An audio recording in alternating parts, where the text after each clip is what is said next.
Bonsoir à tous, bienvenue sur le plateau Equinox Soir, votre décryptage quotidien de l'actualité de lundi à vendredi entre 19h et 21h, 18h, 20h, temps universel. Et si le massacre de Kumba était le dernier spectacle effroyable dans la crise qui sévit dans le nord-ouest et le sud-ouest du Cameroun, un vœu partagé par la grande majorité des Camerounais qui, au lendemain des événements de Kumba, reprennent en cœur cette formule « plus jamais ça ». 4 ans que la crise dure et 3 ans que les armes ont commencé à crépiter.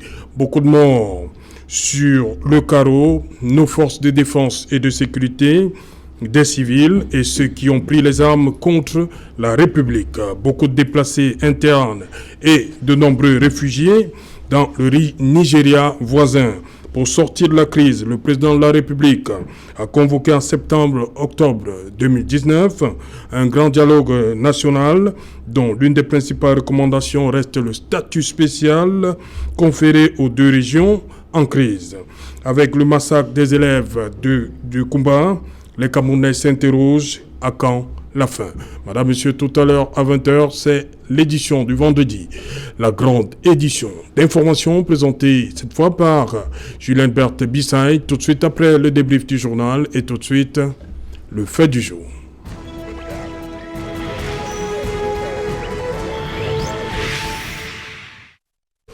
Kumba, au nom de quoi? Pour en parler, nous avons invité en plateau ce soir Eric Gambi. Bonsoir Eric. Bonsoir.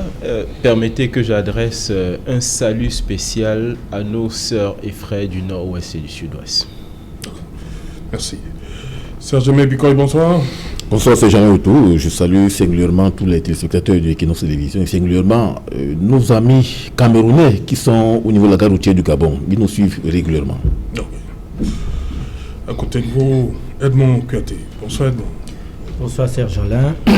Permettez que je m'incline devant la mémoire de tous ces enfants atrocement et brutalement arrachés à la vie alors qu'ils allaient à la quête du savoir. Le savoir qui nous permet, nous tous, de nous rassembler ici ce soir. Merci Serge Alain pour l'invitation. Voilà. Bombo Kiepga, bonsoir. Bonsoir Serge.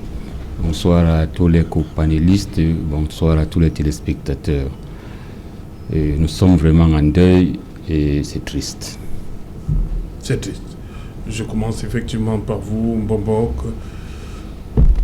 Quelle interprétation au niveau, je vous reçois ce soir en tant qu'autorité traditionnelle, hein? Comment cet acte-là est perçu par l'autorité morale que vous êtes, traditionnelle? Alors, quand je dis que c'est triste, ça veut dire que c'est vraiment triste. Vous savez, pour ceux qui ont suivi l'actualité des actualités, je préfère le dire ainsi, il y aurait eu une autorité religieuse qui aurait demandé qu'on révise la Bible. Et dans cette Bible, il est écrit quelque part que l'homosexualité est condamnée par Dieu. Et vous savez, le Covid, je préfère le dire le Covid, pour lutter contre le Covid, on conseille de manger beaucoup plus les aliments alcalins, c'est-à-dire acides. Et vous savez que quand on prend beaucoup d'acide pour les femmes, cela favorise la génération des garçons. Ça veut dire que notre monde, dans les 50 prochaines années, risque d'être peuplé que des hommes. Ça, c'est dangereux. Quand nous revenons donc à ce qui s'est passé par exemple à Kumba, les gens qui boivent du sang s'accordent à laisser des choses comme ça passer. C'est pour ça que nous, autorités traditionnelles, parce que nous sommes au-dessus de tout cela, nous devons prendre nos responsabilités en main. Nous devons prendre nos responsabilités en main. C'est pour cette raison même que je profite de votre plateau pour dire que les Bambombok de ma confrérie Matou vont se réunir le 19 novembre pour parler de beaucoup de choses, entre autres, parce que le temps est grave. Ils vont se réunir dans le village Mabingue, dans l'arrondissement de Maton. C'est grave. Nous devons prendre nos responsabilités en main. Voilà. Par rapport rapport à ce qui Par s'est rapport- passé à Kumba ou bien sur Parce la que- situation du Cameroun? On va parler de Kumba, mais la situation générale du monde est grave, est très grave. Si nous ne nous levons pas, et je dis encore une fois de plus que nous sommes au-dessus des francs-maçons, des rosicruciens, nous sommes au-dessus de tout cela. Et si nous ne prenons pas nos responsabilités en main, mais le monde est gâté et nous devons sauver le monde. Et ça, je le dis avec autorité. Je sais de quoi je parle. Kumba, c'est une goutte d'eau. Et nous allons en parler aussi. Voilà. Je reviens à vous, parce que la semaine dernière, on a parlé des écarts. J'avais bien souhaité que vous soyez sur ce plateau. On va faire cette petite virgule. Dis-moi, Edmond Katé, au nom de quoi les enfants peuvent-ils payer ce prix-là? La guerre du Nozo. Serge Alain, ni une cause politique, ni une cause économique, je veux dire, il n'y a aucune cause, il n'y a rien qui puisse justifier un tel niveau de barbarie, un tel niveau d'atrocité. Voyez-vous, le ciel camerounais depuis samedi est chargé d'émotions. Il y a comme une épaisse couche de ténèbres qui a recouvert le ciel camerounais et nous pleurons. Non, ils trouvent que nos pleurs ne sont pas sincères. Ils peuvent le dire. Pour ceux qui ne savent pas, je vais dire, ce que ça fait de perdre un enfant, ils peuvent le dire. Pour ceux qui ne savent même pas ce que ça fait de perdre un enfant, oui, mais dans quelles conditions? Avec une telle atrocité, avec une telle violence, une telle barbarie, il ne vous a pas échappé qu'une maman avait à elle seule 3 ou 4 de ses enfants et qui, en apprenant la nouvelle, elle a choqué et elle s'en est allée. Serge Alain, rien, je dis bien rien, aucune cause ne peut justifier une telle barbarie. Je voudrais convoquer 2 anecdotes pour vous expliquer. Vous savez, le nazisme, ça a été l'un des pires moments, l'un des pires systèmes que l'humanité ait connu au XXe siècle. Mais je vais vous raconter, je suivais un documentaire pour vous dire la force qu'incarne, la puissance qu'incarnent les enfants. Je voudrais vous raconter une anecdote que j'ai suivie dans un documentaire. C'était un officier, c'était un juif qui est en train de fuir avec sa femme et ses enfants et il tombe en panne, il gare sa voiture sur le bas-côté.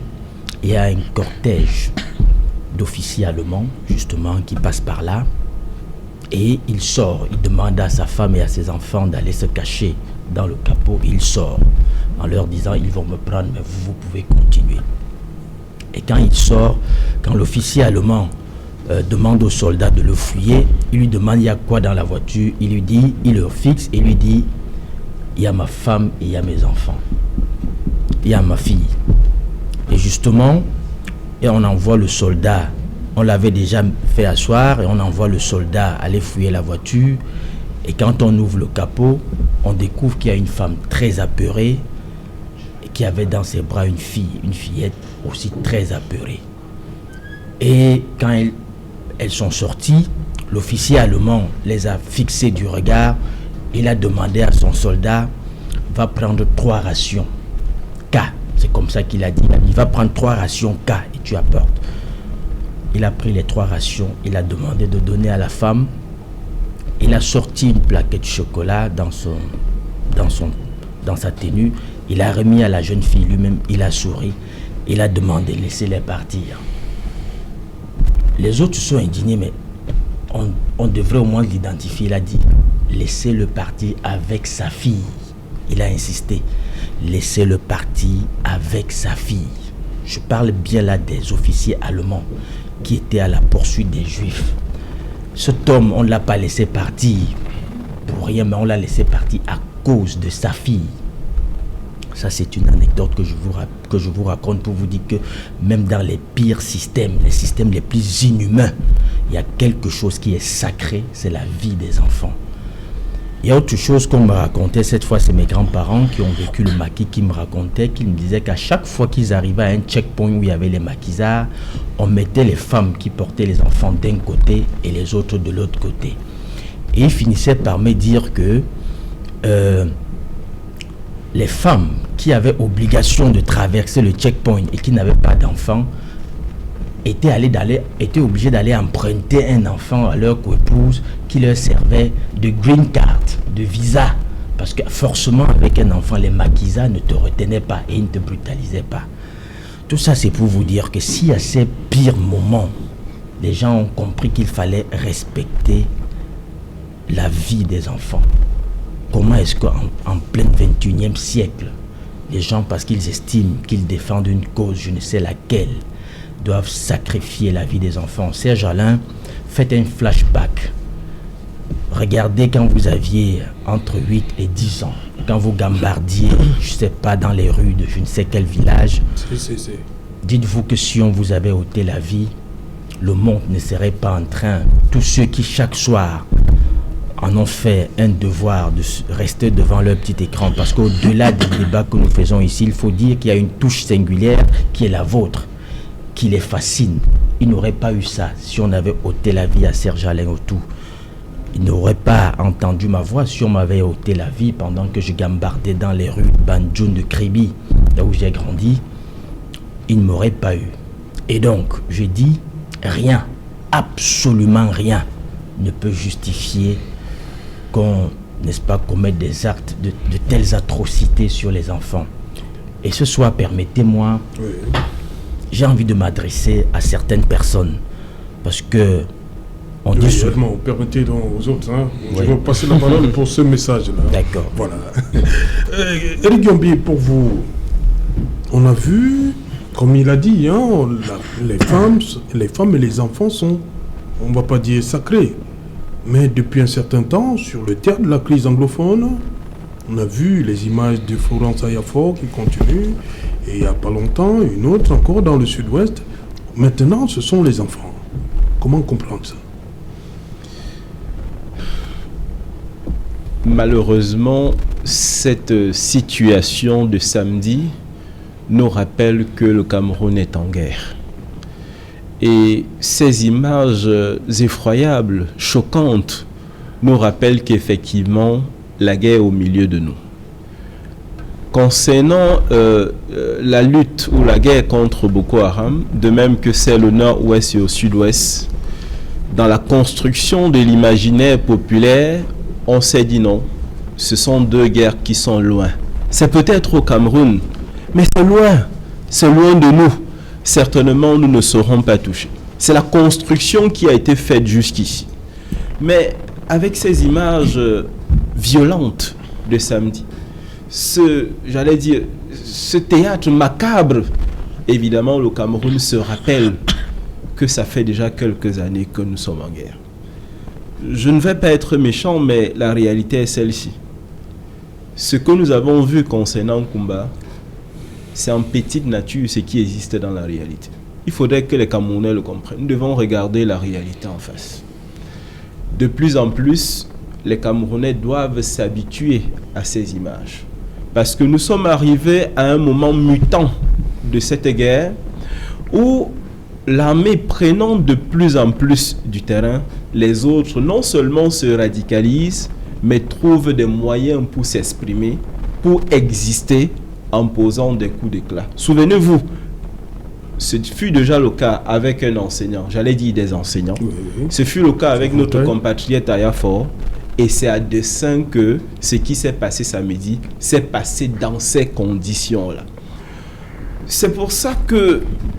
Donc pour vous, il y a un message derrière. Le message est tout simplement clair. C'est un rapport de force. L'État est en train de prendre l'ascendant sur un certain nombre d'éléments dans la guerre, mais les autres aussi en face ne veulent pas se laisser faire. La réalité, elle est celle-ci. Actuellement, les Camerounais vivant déjà d'autres épreuves, ayant déjà d'autres souffrances et d'autres perturbations, n'aimeraient pas que cette guerre soit un problème de trop, surtout que cette guerre, au nord-ouest et au sud-ouest, a déjà des éléments sous-jacents qui choquent, notamment ces images effroyables, notamment le fait que pendant un bon bout de temps, nos enfants n'iront pas à l'école. Ce n'est pas pour rien que ça s'est passé samedi dans cette école, dans ces conditions.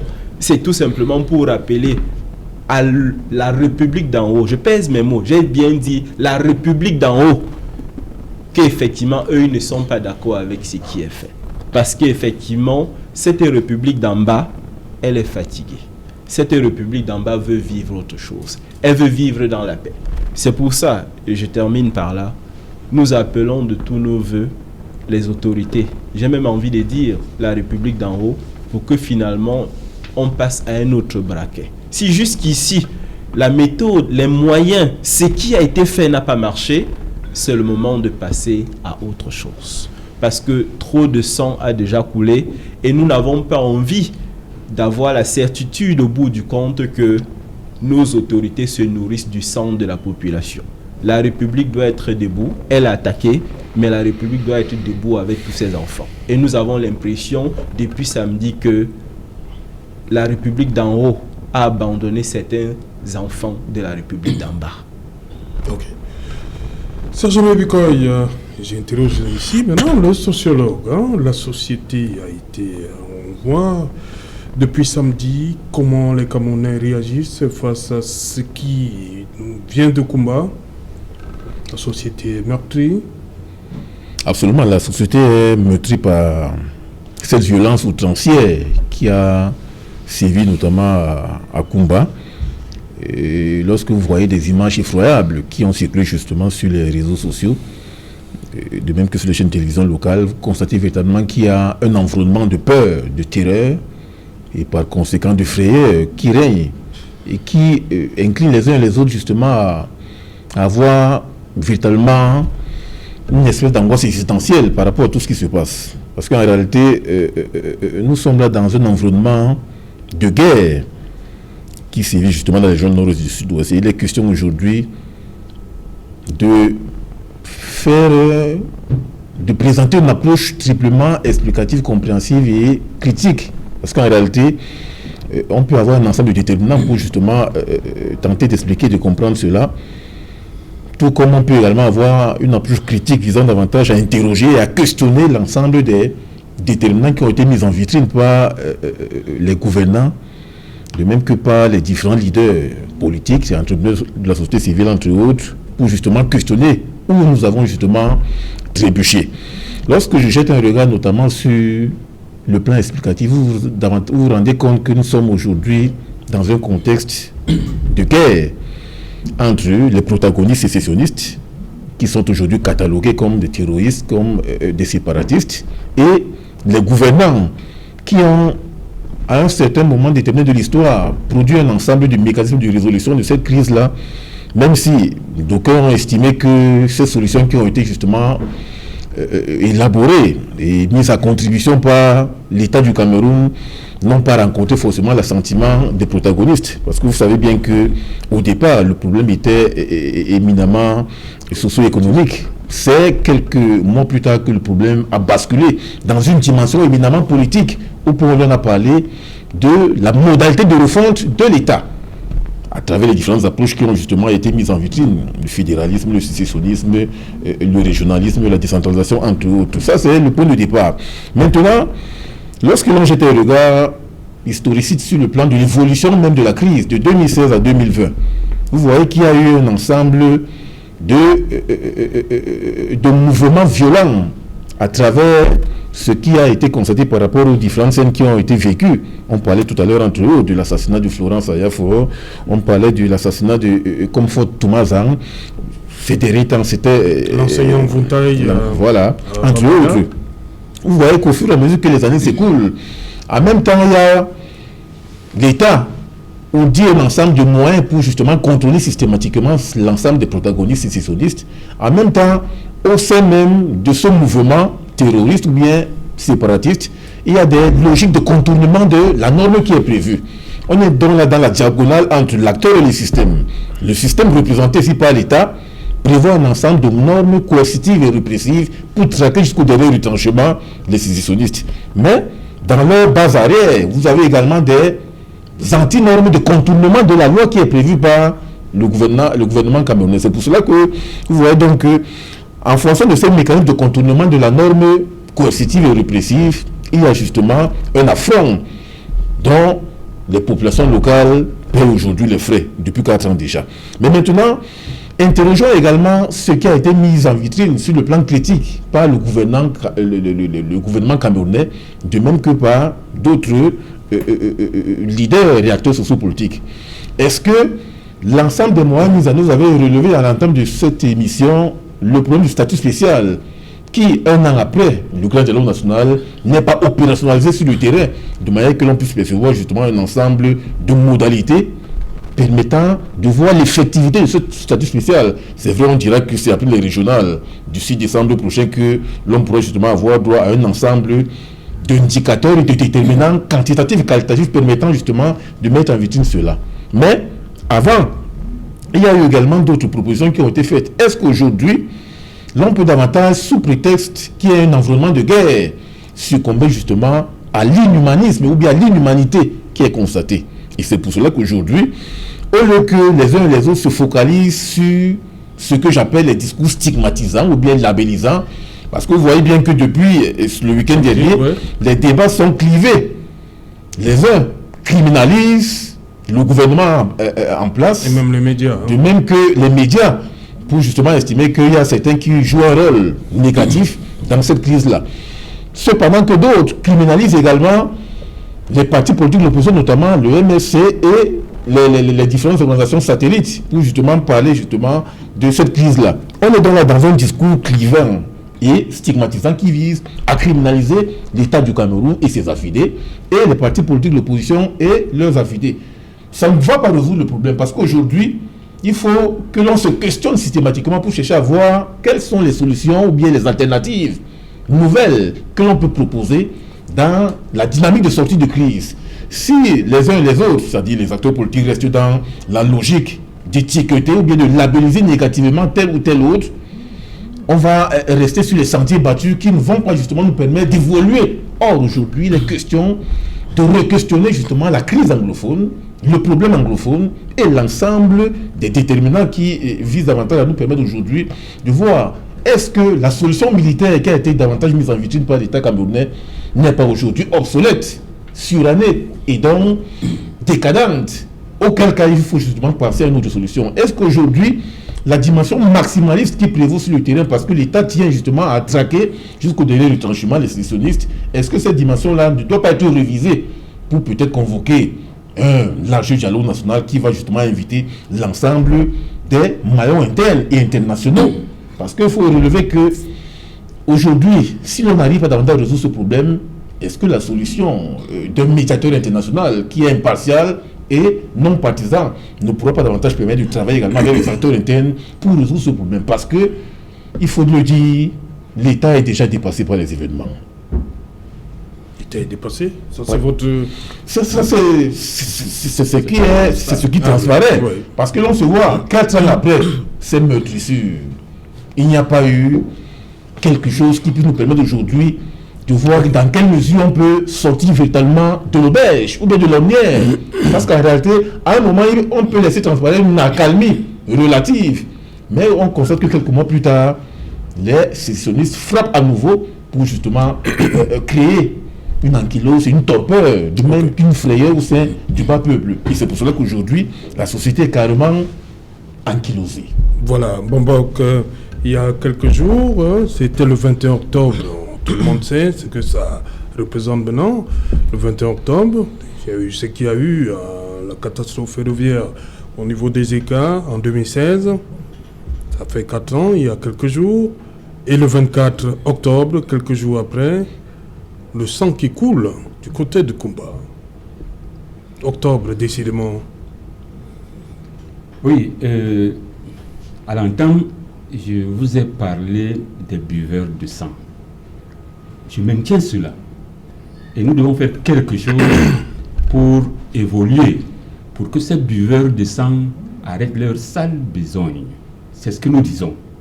Et je ne veux pas revenir sur Ezeka. Il y a 4 ans, on a vu ce qui s'est passé. Et aujourd'hui, même tout ce qu'on a promis là-bas, et rien n'avance. Donc c'est un problème réel. Pourquoi ça rien n'avance? Parce que la majorité des gens évoluent en regardant leur nombril, au lieu de regarder la nuque de la population. Et ça ne pourra jamais faire avancer. Jamais et jamais. Je me rappelle encore, quand il y a eu cette catastrophe des ECA, j'étais l'invité du journal Equinox à l'époque, et on a parlé. J'ai fait allusion aux ancêtres, parce que les ancêtres on ne les corrompt pas. Quand c'est pas logique, c'est pas logique. Même si vous mettez des milliards de francs, ça ne passera pas. Et c'est ça donc. Donc, si on revient donc, j'ai suivi mes copanélistes parler de Soweto camerounais. Alors, il faut comprendre que nous sommes là dans une guérilla. Quand on parle de guérilla, c'est tout autre chose.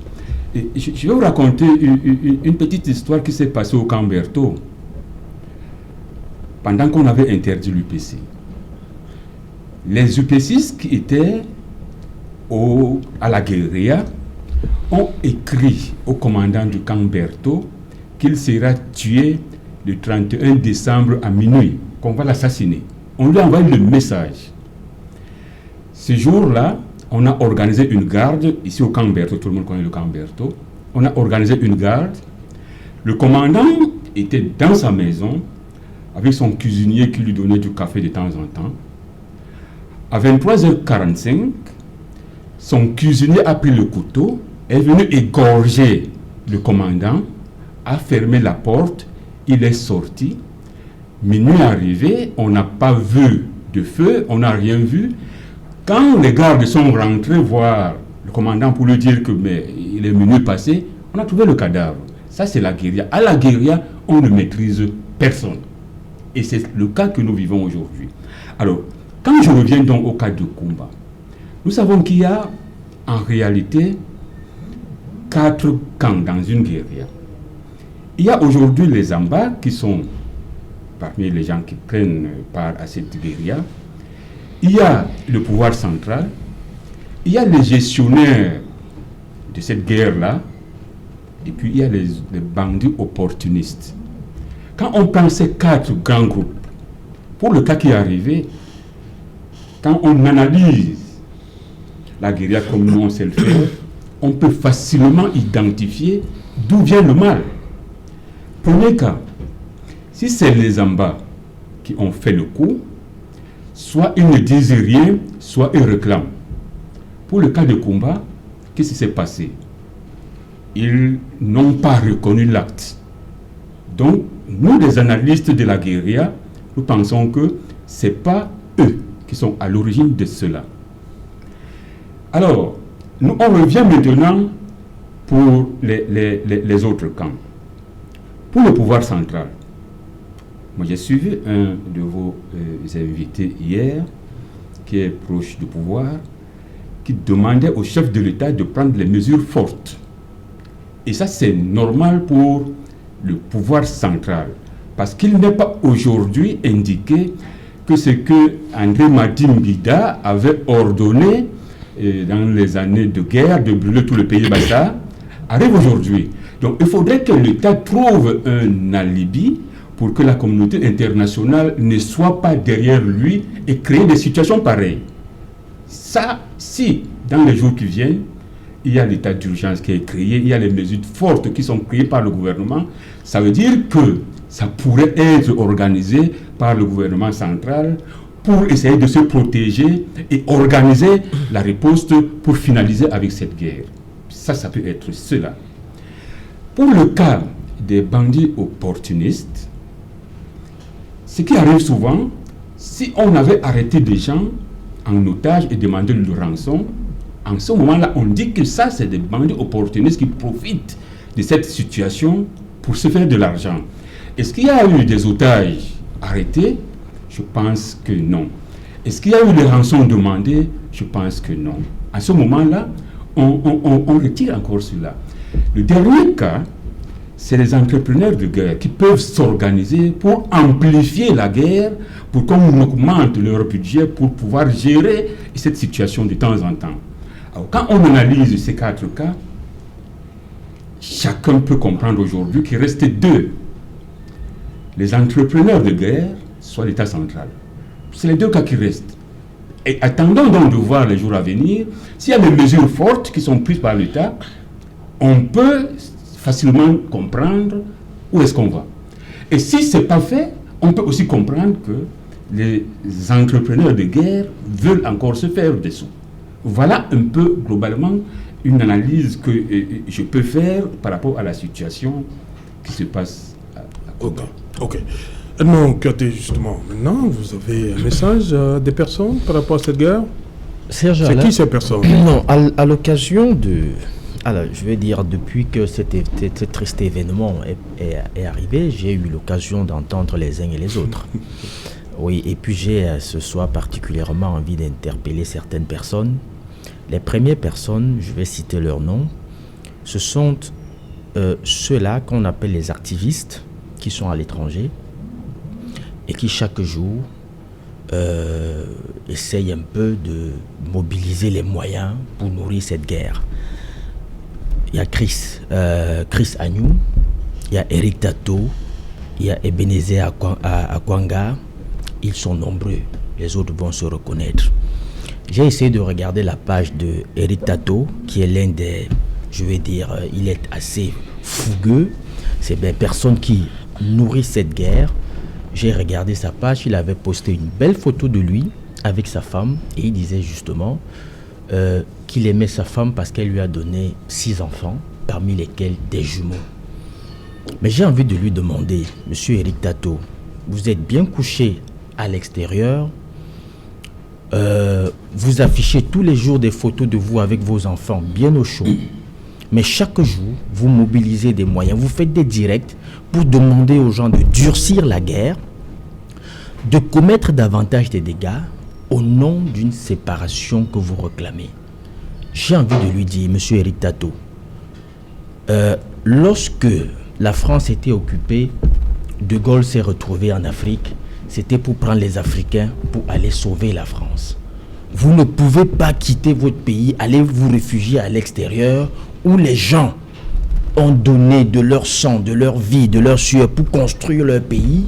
Mais lorsque vous allez vous réfugier, au lieu de trouver les moyens pour construire le vôtre, vous cherchez les moyens pour détruire notre pays. Si M. Eric Tato pense que cette guerre, elle est justifiée, qu'il vienne avec sa famille s'installer à Bamenda, on va faire cette guerre ensemble. S'il pense que la cause qu'il défend est si noble que ça, qu'il ne reste pas dehors, continuer, n'est-ce pas, de raviver la flamme.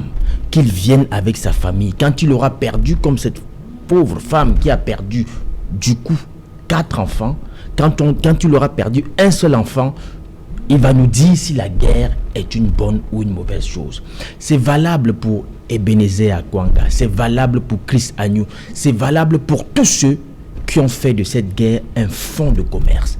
Parce qu'ils mobilisent beaucoup de moyens. Ils prétendent envoyer tout ça ici, mais nous savons très souvent ce qu'ils font de cet argent. Il faut qu'ils arrêtent. Vraiment, il faut qu'ils arrêtent. Les Blancs sont venus nous chercher ici pour aller construire leur pays. Mais les autres vont chez les Blancs pour trouver les moyens pour détruire notre pays. Il faut qu'ils arrêtent. J'ai également suivi, et ça c'est le message aussi pour ces gens-là, sur ce plateau même, des va-t-en-guerre, des discours très va-t-en-guerre et même très radicaux. Des gens qui estimaient que même si la guerre doit prendre 40 ans, il faut la mener, il faut la gagner. Mais c'est une aberration de dire qu'on gagne une guerre. Est-ce qu'on gagne une guerre? J'ai même entendu pousser le bouchon très loin de dire à tout prix et à tous les prix. Mais mon Dieu, quand vous faites ça, c'est parce que vous avez la possibilité, après avoir dit ça, vous avez la possibilité de vous mouvoir calmement, d'aller chez vous, embrasser vos enfants, de vous coucher calmement, dans la paix, dans la tranquillité, et de vous lever le matin. Est-ce que quand vous le dites, vous pensez à ces femmes qui, n'est-ce pas, se couchent tous les soirs en se demandant est-ce que nous allons nous réveiller le matin? Est-ce que vous pensez à tous ceux-là qui, au nord-ouest, au sud-ouest, chaque jour, lorsqu'un cafard se balade dans le plafond, ils ont la peur de leur vie. Ils sont prêts à avaler leurs poumons en se disant l'heure est arrivée. Est-ce que vous avez pensé à tout cela? Donc vous voulez maintenir les gens dans cet état de psychose avancée pendant 40 ans pour démontrer quoi? Vous voulez démontrer quoi? Que vous êtes trop fort? Je voudrais que ceux qui tiennent ces discours de va-t-en-guerre, qu'ils montrent l'exemple, qu'ils aillent se faire enrôler et qu'ils aillent dans le chaudron de la crise. Parce qu'au-delà de ces enfants que nous pleurons aujourd'hui, de ces femmes qui souffrent, il y a également que nous ne devons pas perdre nos soldats comme ça. Nous sommes à combien de soldats que nous avons perdus? Si jamais nous sommes encore surpris par un phénomène comme le Boko Haram, qui est-ce qui va aller nous défendre? Nous avons déjà perdu près de 1000 soldats là-bas. Pensez que c'est normal? 1000 soldats tués pourquoi? Ce n'est pas le Nigeria qui nous a envahis. Ce n'est pas la guerre de Bakassi. Ce n'est pas la guerre contre Boko Haram. Mais on perd 1000 soldats tués par nos propres frères. Est-ce que ça fait du sens? Et puis il y a des gens qui vont vous dire on ne peut pas dialoguer, on ne doit pas dialoguer. Quelle hérésie! Vous croyez qu'on dialogue forcément pour ces terroristes-là, pour ceux-là qui ont perdu la raison, pour qui la raison n'existe plus et qui le démontrent, qui ne s'imposent plus de limites dans leur laboratoire d'expérimentation de l'horreur? C'est pas pour eux qu'on dialogue. On dialogue pour ces familles-là qui ont perdu ces enfants. Parce que, mettez-vous, Serge Alain, nous sommes quand même dans un pays terrible. Je n'ai entendu personne de tous ceux qui disent, tous ces va-t-en-guerre là, je n'ai entendu personne demander qu'on mette en place une cellule de prise en charge psychologique. Parce que vous savez que des atrocités comme celle-là, ça laisse des traumatismes sérieux, n'est-ce pas, sur ceux qui restent, sur ceux qui ont perdu. Il y a un monsieur, c'est un pasteur, qui a cherché l'enfant pendant 10 ans et qui avait son fils unique, qu'il a perdu dans ces événements. Et bon, il y a justement un communiqué du ministre de la Santé qui dit il y a une mise en place d'une cellule d'écoute et d'assistance psychologique à l'endroit des familles et proches des victimes durement éprouvées. Voilà, l'envoi également d'une équipe pluridisciplinaire constituée de psychiatres, de psychologues auprès des familles en vue d'une prise en charge et d'une assistance psychologique appropriée. C'est tant mieux. C'est ce que moi je réclame. C'est aujourd'hui, 26 octobre. C'est tant mieux. Le ministre de la Santé publique. C'est ce que je réclame depuis samedi, parce que c'est important. Alors je dis, c'est pour ces gens-là, ces familles-là, qui ont perdu, pas seulement ceux de samedi, mais ceux qui ont perdu femmes, enfants, maris, tout cela. Si on laisse ça, on va rentrer dans une spirale de vengeance et de rancœur, telle que ceux-là feront de même pire parce qu'ils veulent venger les leurs. C'est pourquoi nous disons que non, toutes les guerres finissent là où elles auraient dû commencer, c'est-à-dire autour d'une table. Et donc nous pensons, nous disons qu'il faut trouver une solution négociée parce que ce problème il est devenu politique et au problème politique il faut apporter des solutions politiques. Et la solution politique ici, c'est au moins s'asseoir autour d'une table. Aujourd'hui, nous savons au moins qu'il y a une entité qu'on peut dire, entre guillemets, officielle qui représente ces gens. Ils sont en prison. Pourquoi on ne peut pas négocier avec eux, trouver une solution, quitte à bannir ceux-là qui sont à l'extérieur et qui continuent, n'est-ce pas, justement... Le rapprochement a commencé, il est là. Le rapprochement a commencé, mais il est sapé, il est torpillé à tout moment. Nous avons vu quelque chose qui avait commencé et c'est pour ça que j'ai également un doigt accusateur sur certaines personnes qui sont dans l'appareil gouvernemental. Parce que vous savez, la résolution à cette crise doit arriver avec une chose fondamentalement, la volonté politique.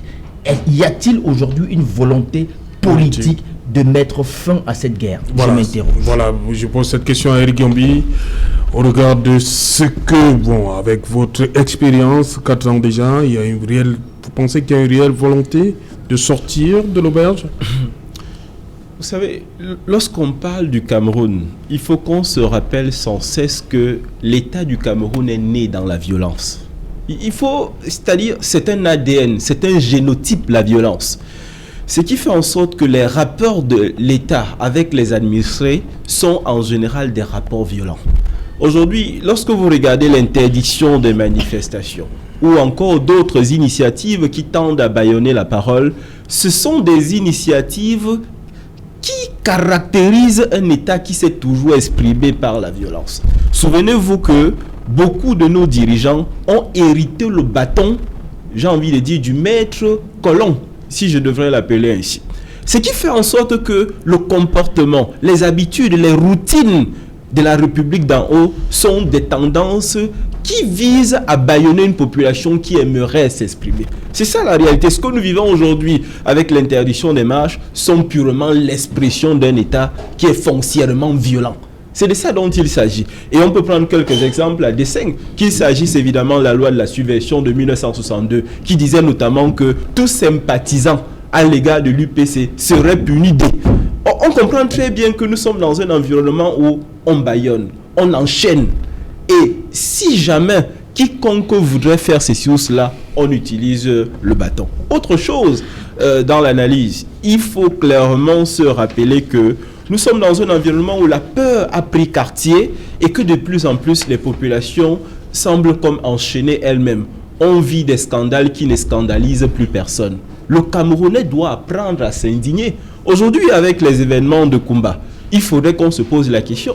Mais si demain, ça se passe au marché Mokolo, si demain, ça se passe au marché d'Eido, avec d'autres personnes, avec d'autres victimes, puisque ça peut arriver. C'est ça la réalité. Aujourd'hui, indignons-nous, mais il faut regarder beaucoup plus loin en se disant que ce sont les morts de trop. Et certainement, ces morts devraient être les tout derniers parce que nous décidons désormais d'ouvrir une autre page. Mais ce serait difficile, étant donné que l'État est foncièrement violent. Mais nous espérons qu'un sursaut viendrait, mais surtout que la population s'exprimant, que la République d'en haut décide finalement de changer de braquet. Bien qu'il faut le préciser, les intérêts concernant la crise anglophone sont extrêmement importants parce que ça implique énormément d'acteurs internationaux. C'est aussi ça la complexité de ce problème. Voilà, Serge Bikoy, le président de la République, a adressé ses condoléances à la communauté cette journée-ci, à la communauté éducative de la région du Sud-Ouest à travers un télégramme au gouverneur Bernard Kaliabila, gouverneur de la région du Sud-Ouest. Oui, il condamne avec la plus grande fermeté ce crime barbare et lâche envers des enfants innocents. Président de la République. Oui, c'est un message de condoléance que nous avons tous suivi aujourd'hui, qui vise davantage à apaiser cette atmosphère de tristesse, de mélancolie qui règne justement dans le Sud-Ouest, notamment chez les familles qui sont littéralement meurtries. Mais vous savez, lorsque l'on est un dirigeant principal, l'on s'attend également à ce que hier, au-delà de ces messages que l'on peut considérer comme symboliques, qu'il y ait quelque chose de plus fort, de plus marquant, de manière que les populations puissent savoir que oui, le dirigeant principal a pris véritablement le problème à bras le corps. Quelque chose de plus fort, c'est quoi? Oui, par exemple, le chef de l'État peut, par exemple, descendre là-bas, se décider à descendre justement à Kumba pour justement aller réconforter les familles. Vous savez, depuis 4 ans que la crise sociopolitique et sécuritaire sévit dans les zones nord du Sud-Ouest, le chef de l'État n'a pas encore mis ses pieds là-bas. Et ça pose, vous savez, ça nous permet d'abord de nous interroger, parce qu'en réalité, on a besoin, c'est le père de la nation, pour parler trivialement, en fonction de cette métaphore. Si est-ce que déjà le timing, les événements survenus le 24 octobre, oui, et c'est le 26 que le président adresse pour vous, ça pose un problème? Ça arrive tard, c'est tôt, nous sommes dans le timing, nous sommes dans la réflexion sur le timing. Ça pourrait arriver le même 24, en fonction de l'urgence. Vous savez qu'il y a des pays où tout est présentée de manière que l'on puisse davantage agir dans l'urgence. Mais si quelques jours après, on peut également se questionner. Bon, est-ce qu'au-delà de ce message-là, on ne peut pas faire autre chose de plus marquant, de plus fort, tel que je le dis? Oui. Parce qu'en réalité, on est là dans l'optique de pouvoir susciter une dynamique d'apaisement auprès des populations locales. Oui, on a suivi le message, et puis quoi après? C'est la question que les uns et les autres peuvent se poser. Et c'est la raison pour laquelle, en arrivant par exemple sur les lieux, pour justement toucher après le corps le problème, on peut davantage avoir l'impression que oui, il y a déjà au moins un début, un pas qui a été franchi par rapport à la réflexion sur le problème qui se pose avec l'acuité justement dans ces zones anglophones. Parce qu'en réalité, on ne voudrait pas avoir, lorsqu'on relevait tout à l'heure la fracture entre la République d'en haut et la République d'en bas, ça nous permet davantage de constater qu'il faudrait véritablement qu'il y ait justement cette conciliation-là entre ces personnalités d'en haut et ces catégories sociales du bas peuple qui veulent davantage avoir l'impression que oui, le leader d'en haut est venu se rapprocher de nous de manière à pouvoir voir dans quelle mesure on peut trouver des solutions ensemble pour remédier à ce problème-là. Voilà, les républiques naissent sur ce plateau tout le temps. Après la république exemplaire en construction, on a ce soir la république d'en haut et la république d'en bas. C'est toujours du côté droit. Parce que ça soit toujours de côté. Oui, toujours, je te gagne. On salue au passage. Bon, pour vous Bombok, il fallait quand même, le président, ce message de réconfort aux familles. En fait, ça fait quand même 38 ans au moins qu'il est là. Nous savons comment le président fonctionne. Et moi, je n'attendais plus ce message parce que j'ai vu Enema. Non, ça dit, c'est pas le président de la République. Non, mais j'ai dit, comme c'est lui qui parle pour le gouvernement, dès qu'il est sorti, je me suis dit, c'est suffisant. Moi, c'est surprenant que 2 jours après, qu'on ait un fax du président pour ce genre. Donc, c'est appréciable. Donc, s'il pouvait... Mais en même temps, il y a des gens qui disaient que non, le président n'a pas encore réagi. Maintenant qu'il réagit, qu'est-ce qu'on veut à la fin? Non, les gens l'ont dit parce que les gens parlent toujours. Les politiciens parlent toujours. Il faut toujours trouver quelque chose qui ne va pas. Mais moi, je dis, si le président de la République a réagi 2 jours après, c'est un effort qu'il a fait. Ça veut dire que le problème est très grave. Un effort? Oui, il a fait un effort. Ça veut dire mais puisqu'on sait qu'il ne réagit pas le plus souvent, mais s'il a réagi 2 jours après, ça veut dire que le problème de combat est très grave. Il faut le prendre au sérieux. Ok. Bon. Non, la réalité c'est que la réaction du président devrait être prompte face à un problème comme celui-là. On ne se serait même pas seulement attendu à, je vais dire, à un tweet, à un message, mais on se serait même attendu à une adresse, même à la nation, qu'ils prennent parole, parce que c'est quand même assez lourd ce qui s'est passé. On a atteint la vie dans son, je vais dire, dans ses fondements. Donc on a atteint la société dans ses fondamentaux également. Et donc je pense que ceux qui estiment que le président aurait dû être un peu plus prompt, et même, pourquoi pas le même jour, lui-même s'adresser à la nation, je ne pense pas qu'ils ont tort. Il a fait un peu plus tard, il a fait quand même, on attend mieux que ça, parce que les sorties de ses ministres, par contre... Merci. Voilà, c'est dans un instant l'heure du journal et vous pouvez le voir à l'écran. Elle est là, JBB, Julien-Bert Bissaï. 2 titres au menu ce soir. Bonsoir JBB. Bonsoir Serge Alain, bonsoir aux millions de téléspectateurs d'Equinox Télévision. Attaque meurtrière à Kumba dans le sud-ouest. Une avalanche d'indignation traverse le Cameroun et même le monde entier. Le président de la République, Paul Biya, la conférence épiscopale nationale du Cameroun, des hommes politiques, des membres de la société civile condamnent cet acte odieux qui a arraché la vie à 7 élèves de la Moda Bilingual School à Kumba dans le sud-ouest samedi dernier. C'est le dossier du 20h. Et nous resterons toujours dans le cadre ou le chapitre de l'insécurité autour des écoles.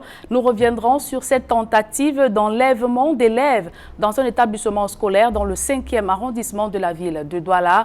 Les présumés malfrats qui exigeaient une rançon ont été interpellés par les forces de maintien de l'ordre. Serge Alain. Voilà, j'adore la formule. On a failli enlever des élèves, encore une fois de plus. Merci JBB. Dans un instant, dans une centaine de minutes, ce sera Equinox Soir. Deuxième partie, le temps du débrief.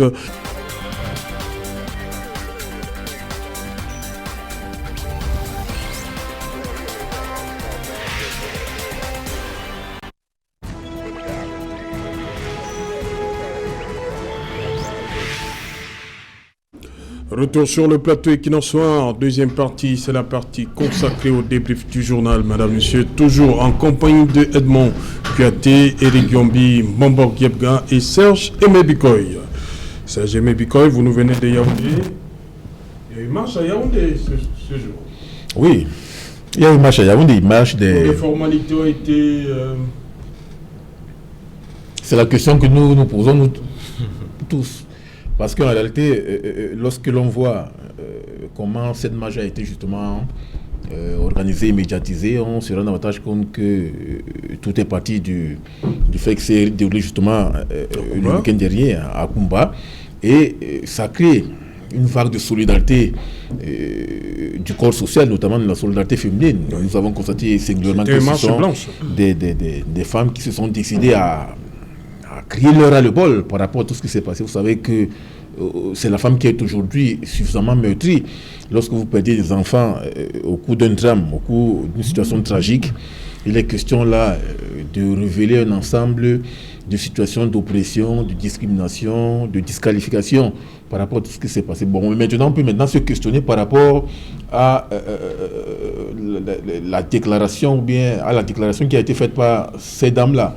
C'est vrai que ça nous permet aujourd'hui de nous replonger sur ce qui se passe au Cameroun par rapport à un régime qui est essentiellement autoritaire, voire autoritariste, par rapport au contexte de répression qui règne. Vous savez bien que certains leaders politiques de l'opposition camerounaise se décident à organiser des manifestations pacifiques, des marches pacifiques, mais ils ne rencontrent pas toujours l'assentiment des autorités administratives. Et par conséquent, celui du gouvernement en place. C'est pour cela qu'aujourd'hui, on cherche à savoir est-ce qu'il est question davantage de créer cette espèce d'appréciation à géométrie variable par rapport au contexte des manifestations publiques au Cameroun. Si on n'arrive pas davantage à encadrer certains événements sous prétexte que ce sont des événements qui vont contribuer à troubler l'ordre public, ça pose un problème de fond. Moi, je pense qu'il est question, et c'est ce que l'on relevait au cours de la première partie de l'émission, qu'il faut décompresser l'autorité systématique, l'autoritarisme systématique qui règne au Cameroun. Il faut contribuer davantage à faire émerger plusieurs courants de pensée, quelles que soient des lignes convergentes ou bien des lignes divergentes que l'on peut davantage noter ça et là. Parce qu'en réalité, lorsque l'on se décide à formuler l'objet d'une marche, on ne peut qu'avoir une perception idéologiquement ou bien politiquement marquée par rapport aux interprétations que l'on peut en faire. Si du point de vue de l'ordre gouvernant, l'on peut estimer que la manifestation de tel parti politique est connotée négativement ou bien est connotée idéologiquement, ça pose un problème. Vous avez vu aujourd'hui que l'expression des femmes qui expriment leur ras-le-bol, leur irritation, leur courroux par rapport à tout ce qui s'est déroulé à Kumba, c'est légitime. Mais encore faut-il également jeter un regard sur d'autres événements qui sont organisés par d'autres corporations sociales pour ne pas toujours avoir cet étiquetage négatif par rapport à tel événement ou bien à tel autre. C'est pour cela qu'aujourd'hui, il faut davantage constater que il y a un souci de remise en cause personnelle des différents barons de la chaîne gouvernementale, de même que des autorités administratives, qui, lorsque l'on constate que c'est tel parti d'opposition qui a organisé un tel événement politique, il faut réprimer systématiquement, il faut interdire. Donc là, ça permet de réfléchir un temps soit peu sur ce contexte-là et de constater que pour ait besoin davantage d'agiter la logique éminemment répressive et coercitive pour justement mettre les barrières, les bâtons dans les roues à certains acteurs politiques qui veulent justement organiser des événements. Ok. Eric Yombi, ce n'est pas la première fois que les femmes sortent par rapport à cette crise dans le nord-ouest et le sud-ouest. On a encore en mémoire ce mouvement de femmes au niveau de l'hôtel Ayabas en publicité du côté de Bamenda. On les a souvent vus dans la région du sud-ouest. Cette fois-ci, est-ce que on dit les femmes membres du gouvernement et assimilées? Est-ce qu'on peut espérer que cette fois-ci, les femmes vont se faire écouter, entendre? C'est vrai que ce qui s'est passé à Kumba est particulier au sens où c'est exclusivement les enfants qui ont été touchés. Oui. Et la maman étant la mère de l'humanité, elles sont évidemment, n'est-ce pas, en première ligne. Mais une fois de plus, je le disais tantôt, refusons d'être dans l'émotion en ce qui concerne cette crise anglophone. Quand on dit l'émotion, c'est prenons le temps du deuil. Mais il faudra qu'arrive absolument, automatiquement ou systématiquement, le temps de la réflexion et de l'action. Et ça doit être une action qui est portée vers autre chose, parce que jusqu'ici, ce qui s'est passé n'a pas été productif au sens d'apporter la paix. On aimerait bien que la marche de nos mamans, de nos sœurs, etc., puisse être le déclencheur. Mais je me souviens également que nous avons celui qui a la montre politique, celui qui a le temps politique, et les yeux sont rivés vers lui, et on aimerait évidemment qu'il change de braquet. Mais une fois de plus, c'est une question difficile, parce que en réalité, le changement de braquet, le fait d'accepter un autre discours, alors des voix dissonantes, voudrait dire que la façon de gouverner jusqu'ici se remet en question au sens d'écouter l'autre, au sens même de dialoguer. Pourtant, en réalité, c'est ce qu'il est question de faire. Il est question aujourd'hui d'accepter d'être à la même table avec d'autres Camerounais pour parler évidemment du Cameroun. Qu'on ne nous donne pas l'impression que le fait que la République ait été attaquée, que la République est à terre, non.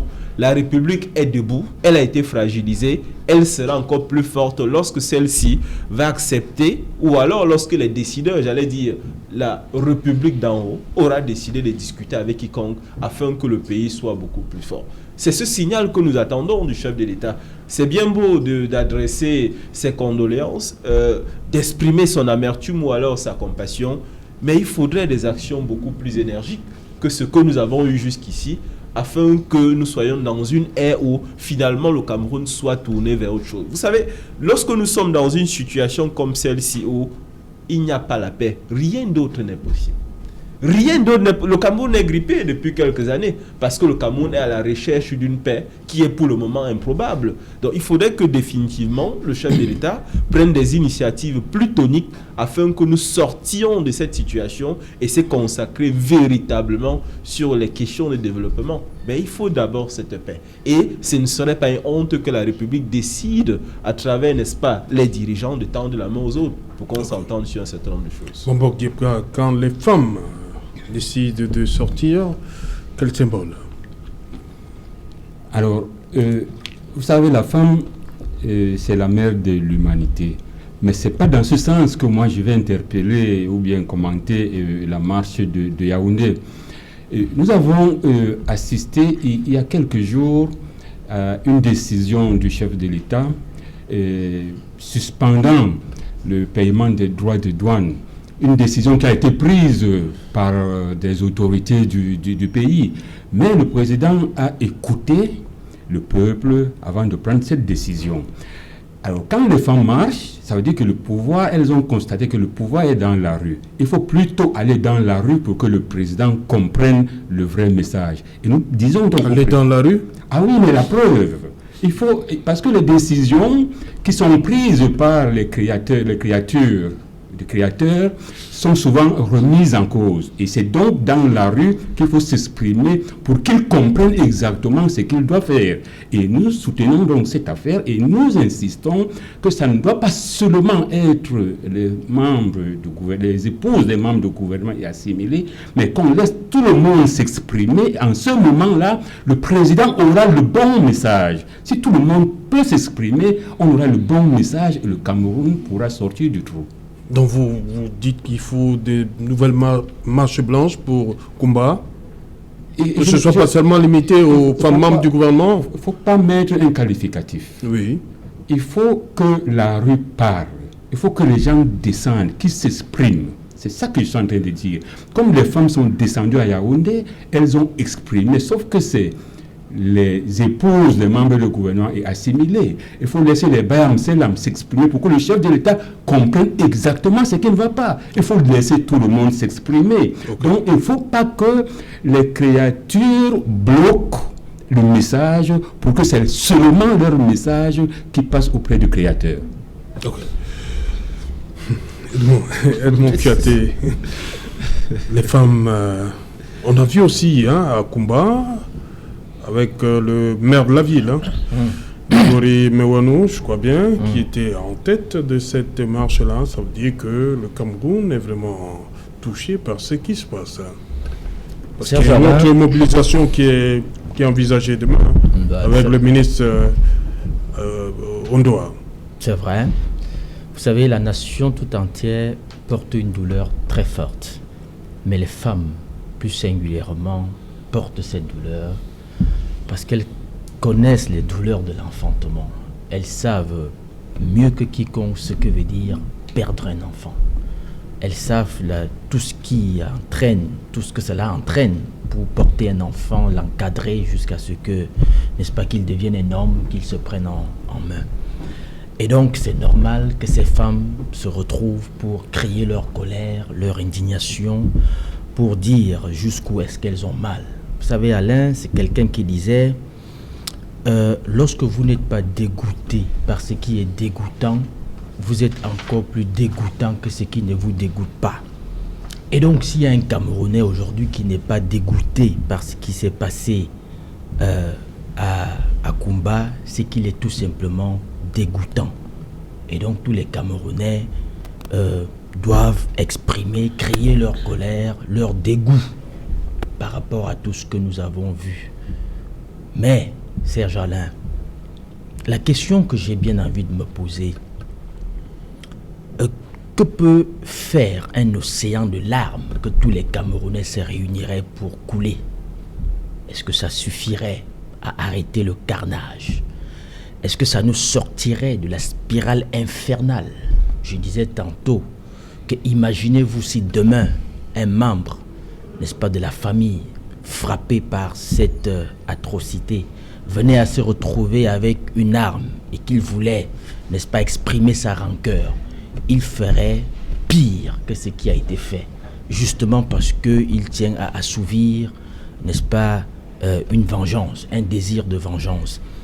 Alors c'est pourquoi nous disons qu'il faut qu'on change de logiciel. Il faut pas qu'on soit ce que Einstein appelait la folie, les fous. C'est-à-dire qu'ils font la même chose tout le temps, mais qui espèrent quand même avoir un résultat différent. Ça, c'est la folie. Lorsque vous avez fait quelque chose plusieurs fois, marquez une halte, dites-vous, est-ce qu'on ne doit pas faire autrement? Vous savez, nous sommes un peu champions des idéologies importées et même parfois des discours importés. J'entends des gens dire on ne négocie pas avec les terroristes. Je sais, nous savons d'où ça vient. C'est depuis 2003-2004. C'est Bush et les Américains qui ont, n'est-ce pas, lancé ces discours lorsqu'ils étaient, n'est-ce pas, encore au plus fort de la guerre avec les talibans en Afghanistan, au Pakistan, et lorsqu'ils sont allés, n'est-ce pas, combattre Saddam Hussein. Ceux qui disaient on ne négocie pas avec les terroristes. Mais j'ai envie de dire à ces gens qu'en ce moment même et depuis quelque temps, il y a sous l'égide des Américains, et singulièrement des Américains, il y a une négociation qui se passe en ce moment au Pakistan et en Afghanistan entre l'État central et les talibans. C'est les Américains qui coordonnent cela. Eux qui ont dit qu'on ne négocie pas avec les terroristes. Donc il faut qu'on sorte de ces cloisonnements idéologiques. Il faut qu'on sorte de cette importation, je dis souvent importation imbécile des idéologies sans questionner le fond. Non, il n'est pas question de négocier avec les terroristes. Il est question de faire en sorte que ce qui s'est passé là à Kumba, parce que quelqu'un disait, c'est Eric qui le disait, rassurez-vous, ce qui s'est passé à Kumba, ce n'est que la face, n'est-ce pas, visible de l'iceberg. Il se passe encore des choses pires que ça. Parce que je l'ai toujours dit, la guerre, l'autre nom, c'est la confusion, le chaos. Le chaos, c'est le laboratoire par excellence d'expérimentation de toutes les horreurs. Donc, vous ne pouvez pas imaginer ceux qui s'asseyent à Douala et à Yaoundé et croient que le théâtre des opérations est très loin et qui disent nous allons mener cette guerre même 1000 ans s'il le faut. J'ai envie de leur dire allez passer une nuit à Boya, oui, à Kumba, à Bamenda et revenez me dire si vous êtes toujours très sûr que vous voulez mener cette guerre pendant 50 ans. Voilà, merci. Parce qu'il est déjà là, Sylvestre Hippolyte Zangao. Bonsoir Sylvestre. Dans un instant, 100% foot. Serge Alain, bonsoir. 100% foot dans quelques instants. hommage à ces enfants victimes de la barbarie humaine dans la ville de Koumba samedi dernier. Beaucoup ne le savent pas, mais l'un de ces enfants tués, Victory Kamibon, 11 ans seulement, était passionné de football. De source familiale, on apprend qu'il était le meilleur joueur de son quartier, de son école. Il évoluait au poste d'avant-centre et il devait d'ailleurs arriver l'année prochaine chez son oncle ici à Douala dans le but d'intégrer une école de football. Vous comprenez que nous lui dédions à lui et aux 6 autres enfants tués samedi dernier dans la ville de Koumba. Nous allons leur rendre hommage dans cette édition de 100% foot à laquelle s'associent de nombreux internationaux camerounais. Michael Ngande Gandui, Choundua Adiara, Francine Zouga, ils sont nombreux qui ont décidé, qui ont choisi Equinox Télévision pour marquer leur indignation. Ce soir, vous les écouterez dans 100% foot dans quelques instants, Serge Alain. Voilà, ne manquez pas le rendez-vous. Ils viennent vous le dire, Sylvestre Hippolyte Sangaou, 100% foot avec les valeurs sûres du football camerounais. Michael Ngande Ngandui, champion, il sera là, Bernard Tutan et les autres dans 100% football. Voilà, on va terminer cette édition. Eric Yombi, qu'est-ce qu'on peut faire pour éviter un autre combat en 30 secondes? Déjà, on ne gagne pas une guerre comme celle-ci. On ne peut pas dire au terme qu'à terme, évidemment, qu'on a gagné. On est tous perdants lorsqu'il s'agit d'une guerre comme celle-ci. Il appartient au chef de l'État de prendre ses responsabilités et de mettre en place d'autres mesures. Ceci étant, il s'agirait notamment de rencontrer nos autres frères pour discuter afin qu'on prenne d'autres résolutions. Edmond Katé, Oui. comment faire pour éviter un autre combat? Changeons de logiciel, asseyons-nous et discutons. Je tiens ça de mon maître politique, Laurent Gbagbo. Il aimait le dire, asseyons-nous et discutons. C'est ce que je vais dire ce soir. Ok. Serge Mebikoy.